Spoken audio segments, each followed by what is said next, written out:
Il y a 3 ans, l'État français signait l'accord de Paris.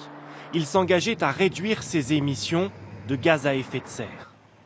Pourtant, en 2017, elles étaient 6,7% au-dessus de l'objectif.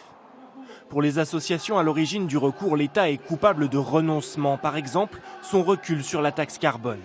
Elles affirment que la France n'a pas respecté la loi qu'elle s'est elle-même fixée.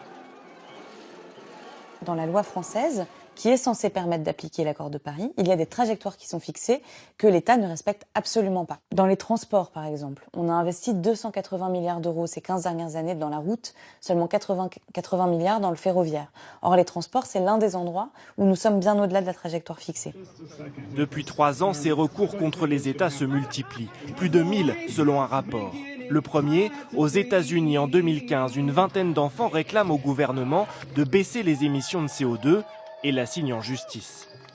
En France, le maire de Grande-Synthe dans le Nord attaque l'État pour inaction face au dérèglement climatique. Sa commune serait particulièrement vulnérable. Nous avons sur ce territoire le risque climatique, avec le risque de montée de submersion marine et le risque d'inondation puisque nous sommes sur un territoire de pôle d'air. Il y a donc urgence à agir. J'ai décidé cette semaine de porter plainte contre l'État. De nombreux recours, mais une issue incertaine. Aux Pays-Bas, en 2015, un tribunal saisi par des citoyens a bien ordonné à l'État de réduire ses émissions de gaz à effet de serre.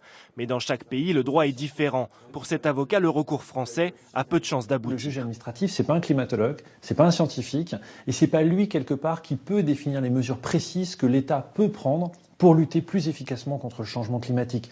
Ma crainte, en fait, dans cette affaire-là, c'est qu'on s'adresse au juge pour régler un problème qui est essentiellement politique.